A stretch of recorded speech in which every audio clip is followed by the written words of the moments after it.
Nimeanza kuwaona wachambuzi mbalimbali wanaanza kumwataki mfalme King Kiba, lakini kila mchambuzi unaona anamwataki Alikiba akiwa amepata favor na umate kutoka kwa Mwambino. Niwaambieni, hii kazi tunaijua sisi kitambo. Nyinyi wote mmeivamia hii kazi juzi tu, mmepata viplatform, mmeanza kuongea, hamuujui mziki.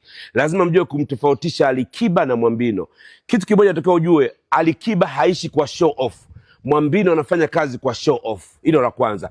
Huwezi kusema eti Mwambino akiweka show ya milioni 5 watu watanunua meza, lakini Alikiba akiweka show ya milioni 5 watu watanunua meza. Nikwambia kitu kimoja. Siri ya Mwambino, mimi nimefanya kazi na Mwambino. Wewe Suma Nazareti hujawahi kufanya kazi na Mwambino. Wewe Almando hujawahi kufanya kazi na Mwambino. No, Almando tulienda wote Qatar. Mfumo upo hivi. Wewe Suma kwa sababu bado ni mgeni, mshamba, haujawahi kufanya kazi na Mwambino, unapapatika uweze kuwa karibu na Mwambino. Mwambino anaweza kukwambia naweka kiingilio shilingi milioni 5, alafu anawapa hela watu wake wanunue zile tiketi za milioni 5 zote. Nisikize vizuri. Mwambino anaweza kaweka kiingilio shilingi milioni 5, kisha akaweka watu wake wanunue zile tiketi yote, ni pesa zake. Alikiba hana show off.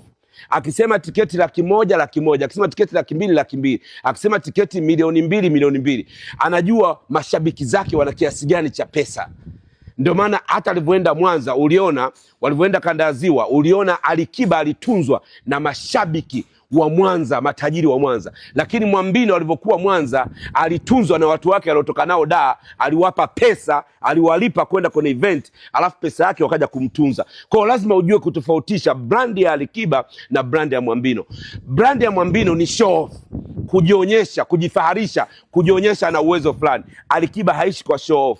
Alikiba anafanya real muziki. Ndio maana Alikiba ni msanii wa kwanza kushindana kimataifa. Kumbuka collab alofanya na Arakeli. Ile nyimbo alofanya na Arakeli, alivyowakalisha wasanii mule. Unakumbuka eh? Hebu urudisha hiyo historia, utamheshimu Alikiba. Almando kwa na heshima na Alikiba. Wewe Suma sijui Nazareti sijui nani, wewe najua sasa hivi unapapatika. Mimi na wajibu nafanya hii uchambuzi huu nikiwa kwenye kasri la bilioni 4. Wewe Suma Nazareti sijui Suma nani, unachambua ukiwa kwenye viloji ambao vya shilingi 50,000 umekodishwa na Mwambino, unakaa kwako Mburahati chumba sijui shilingi 3,500.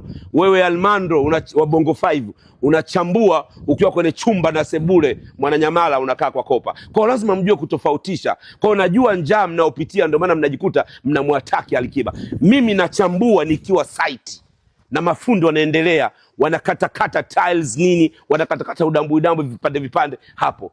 Billions zinakwenda. Kwa hiyo ninachoongea naongea real, sihitaji umate au udambu kutoka kwa mfalme au kwa Mwambino. Mimi nimefanya kazi na Mwambino, nimefanya kazi na Alikiba, nimefanya kazi na Harmonize. Wewe Suma Nazareti hujawahi kufanya kazi na hizi brand zote.